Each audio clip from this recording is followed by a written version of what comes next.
In the darkness, a panicked voice cried out. The gas was cut off a week ago, and now the electricity is gone too. The girl argued back, insisting she truly had no more money, her eyes wide, trying to convey her sincerity. The man narrowed his eyes and reached out to her. He didn't understand why she flinched, demanding she hand over the money. The conversation was dry and pointless. He advanced on her with an air of finality, shoving her back. Fear gripped her heart. Tomorrow, the food would run out. If it took all the money now, the man raised his hand, about to strike the frail girl. She raised her hands to cover her face, gasping in fear. I felt myself falling, hands covering my eyes, tears streaming down my face, sobbing. I didn't want to die like this. It was so stupid to die for money. The girl's life was hard. Empty bottles littered the room, and the stench of alcohol lingered. Her father was an alcoholic. After enduring it for years, her mother divorced him, abandoning her child and leaving him. Although Yuzeta escaped her father's clutches, that fatal connection haunted her to the very end. Her parents' mountain of debt followed her. Even her university tuition was stolen. But she didn't give up, barely scraping by with part-time jobs. The man lowered his head. She gripped the railing, shielding her brown eyes. There was nothing left to lose, nothing left at all. No loving parents, no true friends. The young man held a baby in his arms, an envelope in his hand, smiling tenderly as he looked at the treasure he held. The girl was reborn. Now she heard the gentle voices of her parents. But as time passed, this would change, and her terrible life would repeat itself. Spires glittered in the sunlight. A tiny, pink-haired girl, wrapped in a warm blanket, cried loudly with her toothless mouth. The maid smiled and leaned down, indicating that Her Highness the Princess wished to be fed. She gently lifted the child and smiled, burying her face in the little baby girl. It had happened just like that. She was reborn as a princess in a country she had never heard of. She clenched her fists, acknowledging she was a princess. This was her new life, and it was more pleasant to be rich than poor, the girl thought. She spread her limbs out on the soft pillows, allowing others to dress her. After all, the difference in family background was immense. She was born in the great Ermiano Empire, the emperor's second child, named Mabel Gordonia. Her mother died after giving birth, rumored to have been in poor health. In such circumstances, fathers often forgot their children. The girl was curious what her father would do. A pleasant voice called out to the baby, but I thought it was a dream. The maid cradled her in her arms, rocking her, and smiled at her. The girl looked up and saw the emperor carefully open the door and walk in. In her sleep, she had seen her father's face. He stood above her, holding his breath, the father of this lovely girl. Mabel opened her eyes and gazed at the man. He was reflected in her dark pupils. It was the first time she had seen him. The maid smiled shyly, raising a hand to her lips, thinking the little baby girl must have recognized her father and immediately quieted down. The man smiled with satisfaction, clasping his hands together. The girl struggled to understand that he was her father. It was hard to comprehend such a young father, not an older brother, stroking his frowning daughter with his hand. I looked at the hand fearfully, afraid of being hit, but felt warmth from it. My eyes widened in surprise. The man was happy to see his daughter. He remembered his wife, Sienna, knowing that if she were here, she would be happy too. A blush crept onto the young man's cheeks. He leaned down to the little girl and promised to protect her, to keep her safe from harm. Tiny fingers grasped his large hand, holding on tight, refusing to let go. The emperor beamed, delighted with his daughter's reaction, murmuring how adorable it was. But this wasn't what Mabel wanted. She frowned in displeasure. She didn't want love. She desperately tried to escape this unfamiliar feeling. Memories surfaced on their own. In her father's arms, little Yuzeta had also been loved once, and it had been the most important thing to them. Then, another memory flooded in. Her mother and father arguing, pushing him away while the girl sat with her knees drawn up. On this continent, there were 3 great powers. The largest in territory was Ermiano, followed by its rival, Durlin, and between them lay the Holy Kingdom of Abelarda. In the latter, there were no unbelievers, and the messengers who served Hades, the god of the underworld, resided there. On the day Mabel was born, the oracle descended and delivered a speech, declaring that amidst great joy, the seed to save the world had been sown. He raised his hands to the heavens. On that same day, after the prophecy, lightning and thunder struck over Ermiano Castle, foreshadowing future events. Everyone understood that Mabel was that seed, and they pleaded to take her to the Holy Land. Countless hands reached out, wanting her. Every day, they wrote to Esteban, and each time, the attendants would gather the letters on a tray and present them for his perusal. The emperor would fume each time, his teeth clenched, eyes blazing with anger, tapping his fingers against the letters. With Oscar, the first prince in line, Mabel had no chance of inheriting the throne. He raised his hand, acknowledging this fact. Thus, Abelarda, under the guise of concern, wanted to take the girl to their own land. His beautiful little daughter, who resembled Sienna so much, was precious to him. He vehemently refused, pointing his finger and loudly proclaiming his decision. The aide instinctively raised a hand to cover his eyes. Shredded letters scattered across the desk. The problem was, no one knew how long they would tolerate having their proposal ignored. There must be a sufficient reason to reject this message, he thought. Meanwhile, the boy hesitated at the door. He had heard everything. The door burst open, causing the boy to stumble into his father's room with a gasp. He quickly scrambled to his feet and ran out of the office, hiding behind a nearby wall as his father's stern voice called out to him. Having been discovered, the boy decided to come out, walking as if nothing had happened, though his face was pale. He approached his father, stopping timidly, and greeted the emperor. His father's question made him tense. Oscar strongly resembled the emperor, with the same light hair and green eyes. He pleaded with the emperor to finally allow him to do it. The conversation turned to Mabel, but Esteban, arms crossed on the desk, peered from beneath his brow and forbade it, as the time was not yet right. The man recalled the moment his son broke his treasured possession. Now everyone understood he wanted to hold the baby, but it was dangerous. A flash of lightning. Their eyes met. One persistently repeated a certain promise, the other a reasonable refusal. He lowered his head, deeply apologetic, as he had put in so much effort. He had long since finished his swordsmanship practice and had been waiting for this month. He hadn't eaten or slept. I abruptly stood up, trying to answer him. The girl was still small. She wouldn't remember anything. Regardless, he approached the boy, placing a hand on his head, stroking it gently, and then told him to follow. The baby opened her blue eyes. Being a baby was hard. Doing nothing was tiring, and it was difficult to control her body. She raised her hands, waving them indignantly. All she did was eat and sleep, and she was tired of it, so now she was a little irritable. But sleep eventually won over the infant, and her eyes closed. Small children needed a lot of sleep to strengthen their bodies. It was irresistible. The maids looked up from their work. It was time to feed the girl, but seeing her asleep, they were touched and covered their mouths, giggling. Just then, the door opened, and they turned in surprise, staring at the people who entered. It was Esteban and Oscar who entered. The man placed his hand on his chest, carefully looking at everyone. The boy's eyes sparkled with anticipation. The girl recognized the voice, the one that irritated her. She didn't understand why her father visited her so often, but the young man smiled, his hands clasped together. Blue eyes focused, a furrowed brow following the man. He made her very uneasy. He liked that she opened her eyes as soon as someone entered. Then a smile appeared. The boy leaned over the cradle, a blush creeping onto his cheeks as he curiously looked at the baby. The two children stared at each other, the girl with interest, as it was the first time she had seen him. The servants laughed. The man, arms crossed, remarked, "Her eyesight isn't fully developed yet. She's not looking at her brother." Oscar didn't listen, smiling and gazing intently at Mabel, his eyes shining with joy at finally meeting his adorable little sister. The girl babbled in her own language, as if shooing him out of the room, but the boy interpreted it differently, his face lighting up at the thought that she had called him brother. The man laughed aloud, covering his mouth with his hand,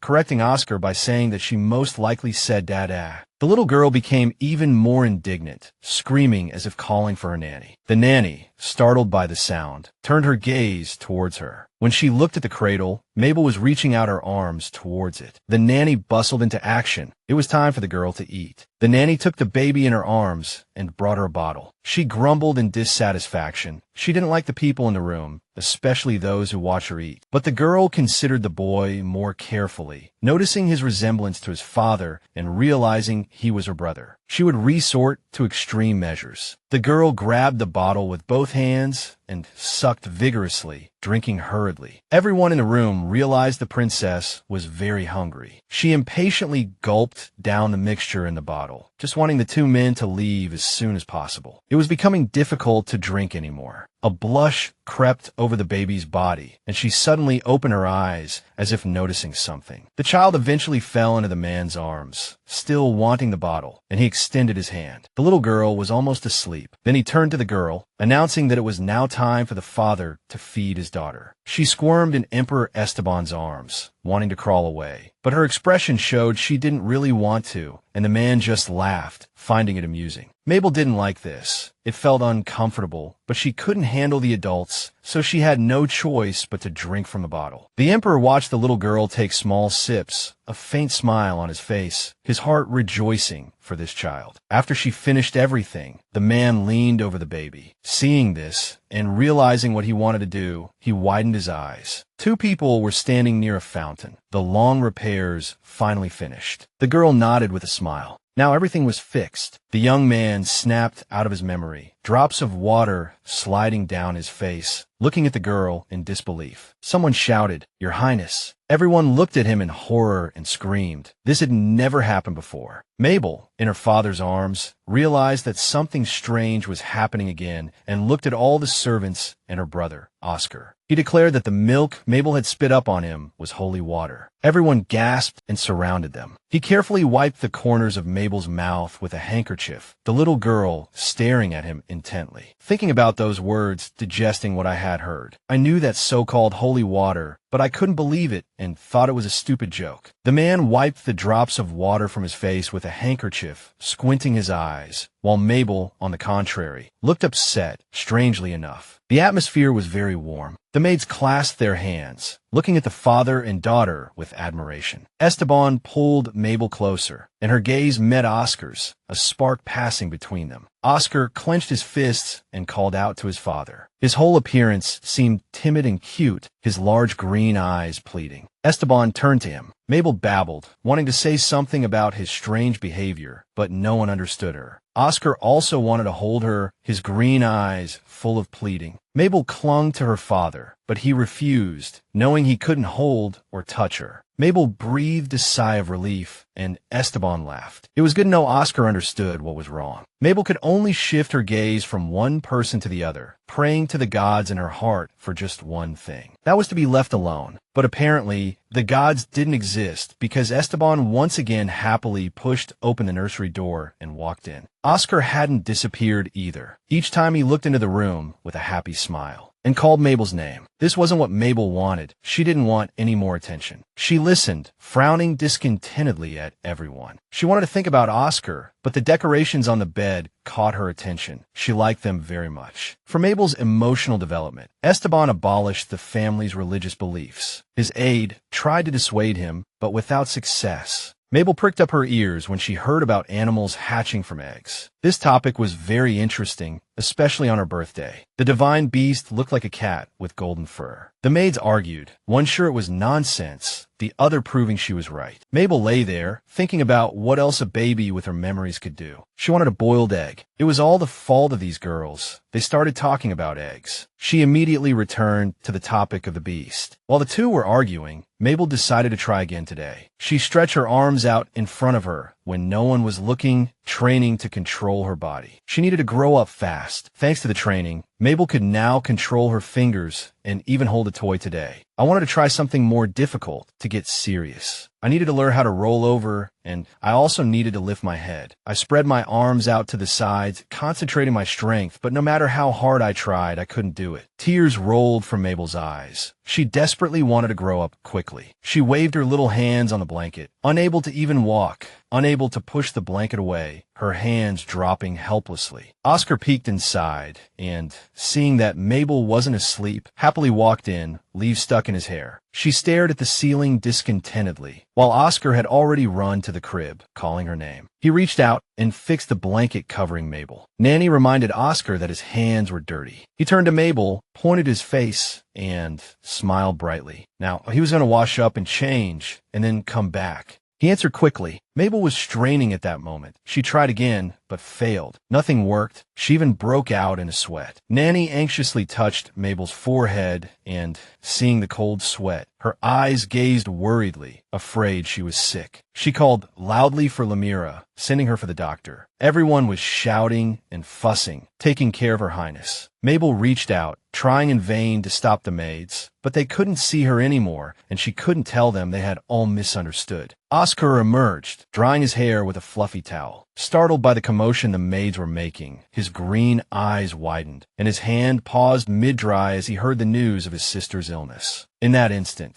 the boy rushed towards Mabel, yelling for her to be all right, the towel slipping from his head in his haste. She reached out, trying to tell him something, but only baby babble escaped her lips. Nanny ran to Oscar's side as he gripped the crib, anxiously watching Mabel, droplets of water trailing down his face. Mabel tried to avoid them, squeezing her eyes shut and turning her head sharply. The little girl said nothing more, deciding to let them be. Her mind made up, the Emperor rushed into the room, his face pale and lips pressed together, servants bowing and calling greetings. The maids turned at the commotion from the doorway, and the boy peeked from behind the door, his mouth agape. Esteban flew to the girl's side, placing his hand on her forehead and calling her name anxiously. The man was worried sick. Mabel's eyes widened, her cheeks flushed. She didn't understand what was happening as she saw her father bend down. She watched him turn and yell for a doctor. The child's blue eyes followed him. The man, red-eyed with a mustache above his lips, spread his hands and assured him the girl was healthy. Evidently, she was just sweating. Hearing the man's words, the little girl immediately became agitated, fully agreeing with his assessment, waving her small hands. Her father placed a hand on his chest, listening intently to the doctor, in disbelief that it was just sweat. He picked up the baby, relieved that she wasn't sick, having been terribly worried about his daughter. It wasn't just the Emperor who was relieved. The others also smiled at the girl. Mabel felt strange, incredibly comfortable in the man's arms, as he carefully held her like a precious jewel. Before this, the Emperor had been listening to a report about soldiers afflicted with a fever. They were glad to have successfully captured the Devlin demon, who had caused great harm to the Ermiano Empire, always dressed in black without armor. No one could guess his height or features. He was incredibly fast. A bloody battle had taken place last month to capture this demon. People gaped at him, unable to believe their eyes. It was a child, bound in chains, eyes closed, black hair falling down to cover them. This child was, unexpectedly, the Devlin demon. The story continued, recounting how he had crossed the border, and the soldiers had stopped the boy, who seemed to be running from something. The man was giving orders when a servant approached, calling to him softly, so only he could hear. He jumped up, hands slamming on the table, yelling about his daughter, told by the servant that she was sick. The Emperor's face immediately changed.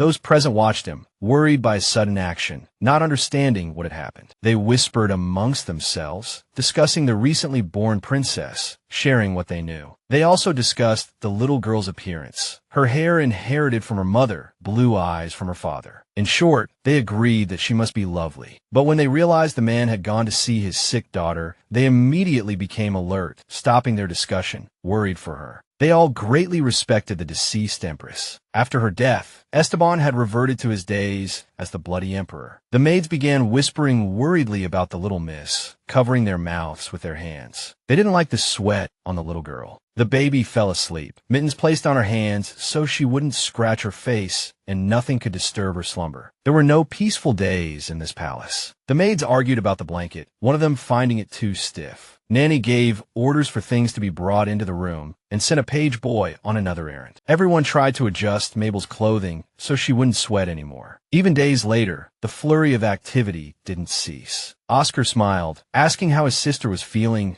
gazing at her, unmoving. Those blue eyes looked sad. The girl, bundled tightly, wearing a hat Nanny had knitted, covered with a warm blanket, and lying in an uncomfortable bed, none of it was to her liking. Today was her first outing. Sadly, the girl just wanted to be left alone. No one hurt her heart. The sadness didn't last long. When I saw how magnificent the palace was, my eyes widened, and I carefully examined every detail. The servants, noticing the girl's reaction, smiled, understanding that she truly enjoyed the outing. especially since it was a sunny day. The young man leaned towards Mabel, noticing she had become cold. Indeed, the temperature inside the palace was higher than outside, so the temperature difference affected the baby. Hearing this, Oscar immediately began to remove his vest, preparing to offer it to the little girl. Everyone crowded around the pram, staring at Mabel, making her uncomfortable. She was so small, unable to speak yet. They covered her with a blanket, completely obscuring her view. This was supposed to be an outing, and she was quite displeased. The emperor and his aide approached them, exchanging greetings. The man peered at the little girl, then scooped Mabel up high, drawing gasps from the onlookers at this paternal display. Blue eyes, identical to the emperor's, looked around watchfully. Her father smiled warmly at her. His daughter was out for a stroll. He placed her back in the carriage, but this time, instead of blankets and a cloak, he wrapped her in his vest so she could see everything. Turning as he left, he promised to visit her often. The servants began to whisper amongst themselves, for the emperor's vest was made of enchanted felt, and he had left it just like that. The little girl looked at the vest. It was his, left for her. The man departed wearing only a black shirt. The girl followed him with her gaze, enjoying the warmth of the garment he'd left behind, fascinated by its softness. By the lake in the dense green forest, Oscar settled down on a blanket with the baby and the servants. It felt good to be in nature, breathing in the fresh pine-scented air. Mabel gazed at the sky, captivated by its azure purity, unable to look away. Looking at the sky, she remembered the black, unfriendly sky of her own world, a memory she would forever carry. Lost in thought and memories, the little girl unconsciously began to feel sleepy. When her brother, Oscar, leaned down to ask her something, the little miss hummed, enjoying the moment. Oscar smiled brightly and softly said that the baby could sleep. No one would disturb her slumber. Oscar, the boy,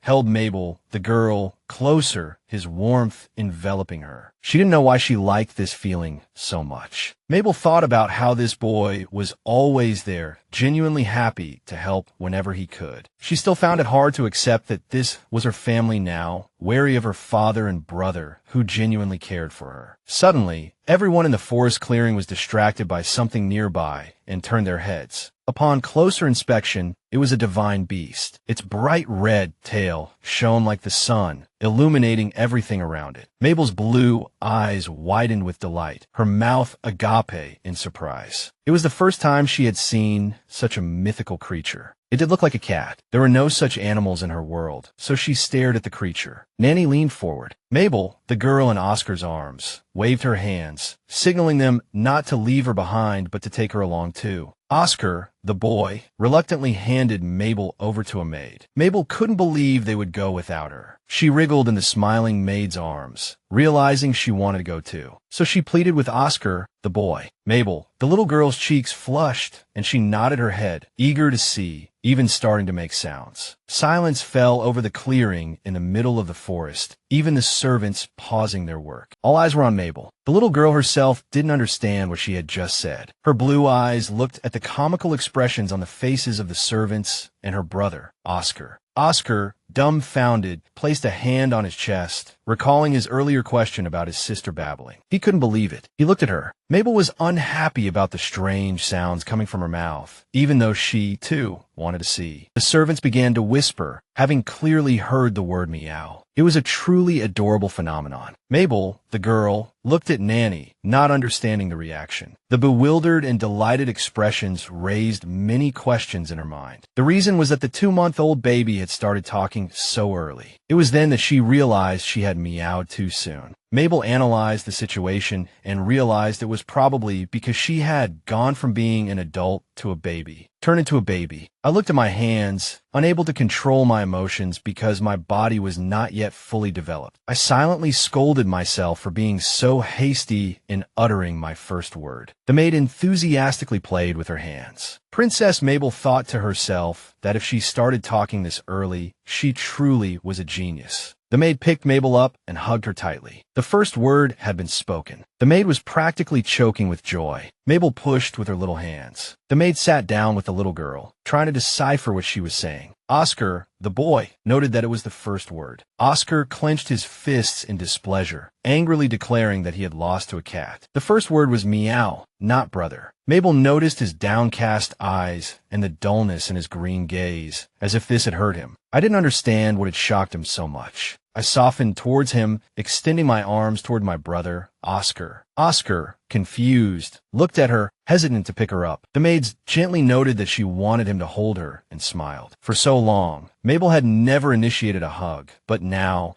she instinctively reached out to Oscar, wanting to soothe the hurt she saw in his eyes. Oscar shyly embraced his little sister, burying his face against her, enjoying the sweetness of holding her. However, Mabel fidgeted impatiently in Oscar's arms, eager to go where the divine beast was. A little plan brewed in her tiny head, so no one would call her a genius anymore, and she would give her brother a very sweet smile. The forest was quiet and peaceful, devoid of any other people. A group of servants and children were engrossed in their own playful arguments, and the girls were bickering. Oscar smiled and pacified them, his face radiating happiness. It was time to go back. Mabel looked around with displeasure at those who still thought it was a joke. The little girl abruptly waved her arms, and something flashed in the forest clearing, barely blocking the oncoming figure. Then a small cat with golden fur jumped out, a magical creature running straight towards them. It was a fluffy little thing with a very bushy tail. The animal stepped lightly across the forest floor, its green eyes fixed on the group. Its fur wasn't made of pure gold, but it shimmered in the sunlight. She opened her blue eyes, a thought dawning on her as she realized she had been reborn in another world. The magical creature walked up to Oscar, and the little girl leaned forward expectantly. Everyone noticed the cat circling her highness when the baby suddenly sneezed. The animal was startled, the loud sound scaring the cat away, only its hind legs flashing through the bushes. It ran away, and there was a flurry of activity. The maids gave orders, and Oscar happily agreed to come back another time. The nanny pushed the pram, and Oscar ran alongside, asking Mabel many questions,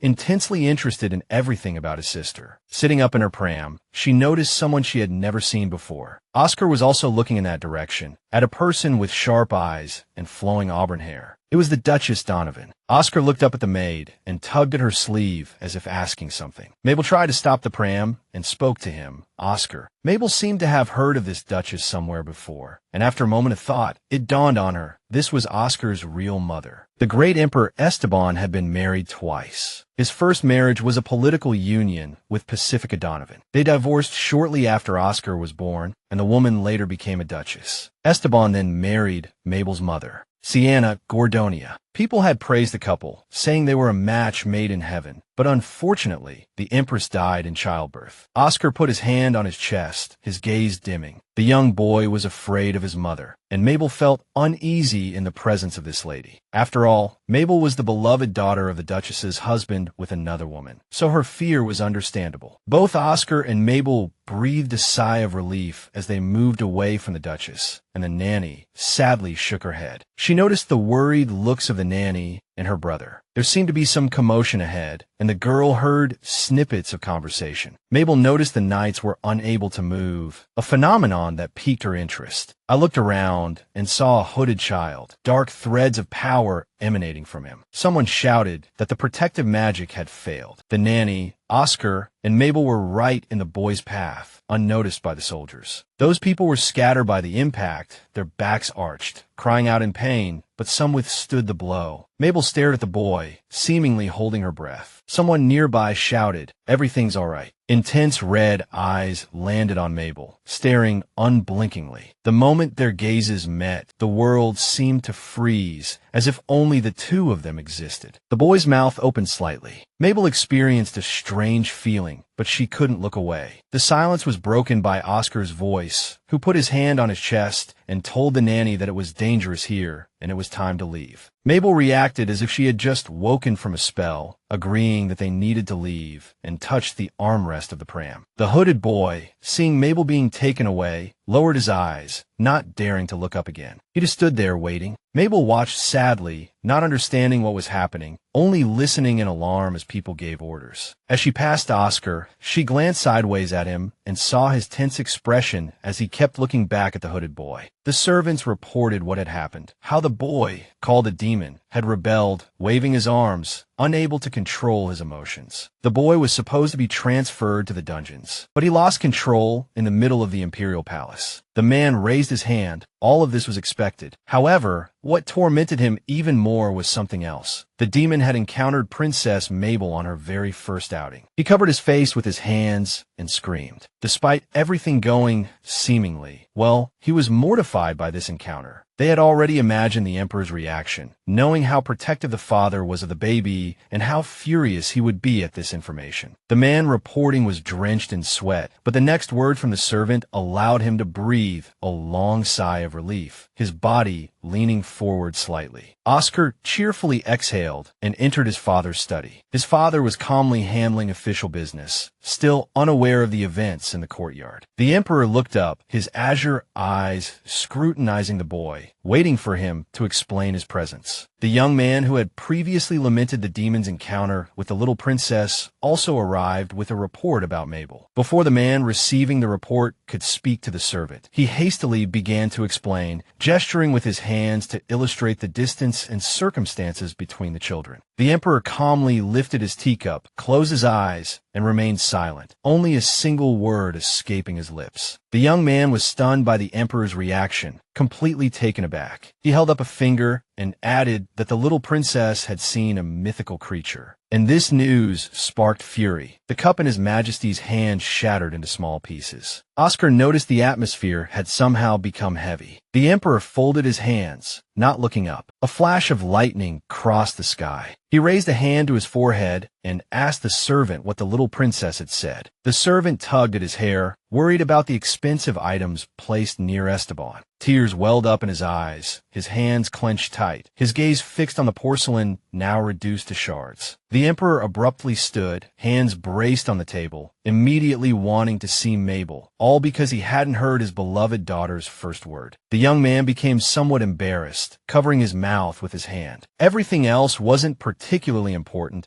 but the baby's first utterance of meow was priceless. The maids bustled about in the little princess's room, then drew the curtains for her comfort. Wrapped in blankets, the little baby was hot and uncomfortable. She had merely sneezed, and now she was paying the price. The pendants swayed, and the girl's gaze didn't leave them. If she cried, the maids would start fussing around her again. It was annoying. She tried to calm herself. She was in the imperial palace. Things would get better. She remembered the red-eyed boy and wondered who he was. The feeling that had appeared then and hadn't dissipated continued to bother her. The Emperor resolutely entered the girl's room. The women bowed, but not for long. He gently touched Mabel's cheek and asked her how her walk had been. She looked at her father with clear blue eyes. Here we go again. I took her into my arms, feeling the weight of her small body. She had grown a little. The nanny assured me she had just eaten. He held her and then turned to the girl. Mabel was covered in sweat, so they wrapped her in the Emperor's clothes, lest she catch a cold. He glanced around the room, noticing some new toys. He declared that all new items needed to be checked for poison. She was exasperated by her father's behavior. He had come here and started fussing, so she decided to help and uttered her new word. The man blushed. The servant was right. The girl had indeed seen a magical creature and spoken her first word. Her father began to rejoice in her understanding, realizing she was very fond of cats. The servants tried to suppress their laughter. He closed his eyes, hugging her tighter, feeling a pang of disappointment that her first word wasn't Papa, but about a cat. Oscar remembered. He wasn't happy either. He leaned towards her. Since she loved cats so much, he would gift the northern region, where the cats lived, to his remarkable daughter. Gustav immediately rushed over, quickly scribbling something in his notebook, confirming the Emperor's gift. The little girl trembled, her eyes welling up. She couldn't believe this wasn't a joke. The Emperor raised his hand, signaling for everyone to listen carefully. He was giving the forest to Mabel because she liked meow. The girl pressed her hand to her father's chest, her thoughts occupied by the fact that giving a forest to a 2-month-old baby was not normal. She realized he didn't like this. Then he asked for Gustav's opinion. The girl was already glad someone could bring the Emperor to his senses, but the man started arguing his case. After a moment of thought, Esteban picked up the girl and officially declared that he was giving her Pansy Castle. He added that the forest would also come with a gift. The little girl blushed with delight. After all, she was sure her father was a little crazy. Mabel was 3 months old, and today there were guests visiting the imperial palace. The Templar Knights greeted the Emperor. The Emperor rested his head on his fist, bored, his entire demeanor expressing displeasure. He turned his head, dissatisfied with the arrival of the Templar Knights. After all, in his mind, he was already plotting against them. The old man smiled blissfully, raising his head, understanding the Emperor's surprise,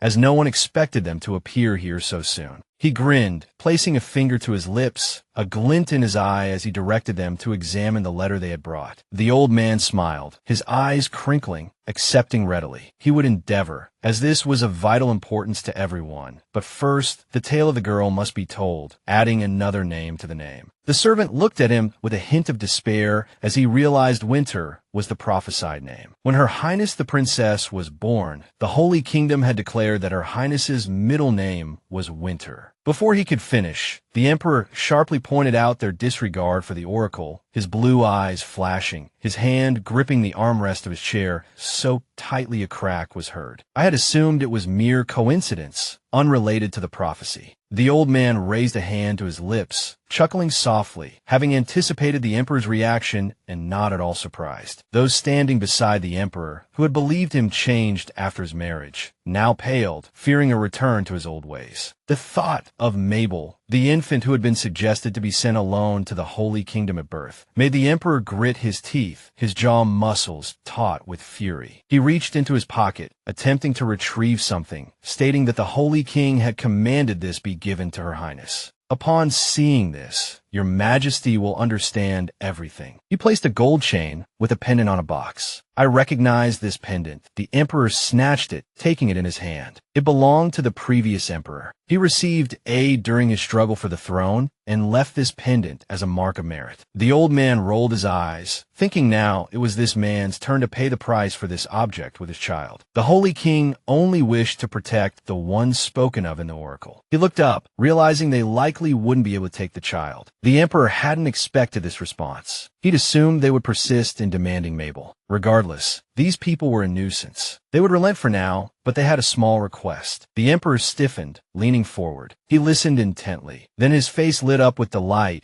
as he requested an audience with Her Highness. This was his true purpose. This request put the Emperor in a difficult position. Refusal would be highly inappropriate. They even implied it was related to the Holy King. Esteban's response to the old man's request was laced with anger. He himself must be present. No magic was permitted, and he dictated a safe distance from her. If the child cried, the audience would immediately terminate. The old man was sweating. He didn't entirely agree with these conditions, but there was no choice. He leaned closer, murmuring that should any threat befall Mabel, he would intervene, then grinned. The infant lay in her room, pacifier in her mouth, the surroundings utterly silent, her eyelids growing heavy. She rolled over. The nanny was busy, and she noticed the maids didn't seem to mind her, so she decided to practice rolling over herself. Closing her eyes, she strained, desperately hoping to succeed. She whimpered and whined to herself, complaining about her heavy head and how it was no use no matter how hard she tried. Now she wanted to stop, as she was so tired she couldn't even sweat anymore. She remembered the last time Oscar peeked into the room, a bright smile on his face, rushing to his little sister, asking the same question he asked every day. The little infant remained on her side, offering no reply. The boy had been coming every day for 3 months, asking the same question, never receiving an answer. He sat on a soft, low stool beside her and opened the book he had brought. Today he decided to read to the little girl. I thought the book he brought must be boring, as it was so small, probably a children's fairy tale. He cleared his throat and, with a serious expression, began to read Al Gore's treatise on the harms of dogma. The little girl was surprised by this choice of book. She hadn't expected it at all, being only 3 months old. A drop of sweat rolled down her cheek. She listened intently, her suspicions about her brother's age growing. He was only 6, yet he enjoyed reading such things. The boy, engrossed in his reading, suddenly looked up at her. The nanny noticed and giggled awkwardly. Seeing the nanny's reaction to the book, he placed his index finger against his cheek, asking if she didn't like it. He was convinced this book should pique her interest. Oscar leaned towards the little girl, promising the next book would be more interesting, that he would bring something unusual. I couldn't understand how a 6-year-old prince could be allowed to read such things. But my attention was drawn to the door. Someone was behind it. The nanny froze, Oscar clutching the book to his chest. They listened. The sounds outside were different from when their father came. The door opened, and Esteban entered, followed by a group of people in white cloaks, eager to enter. The little girl's eyes widened, filled with questions, but curiosity kept her gaze fixed. The door opened,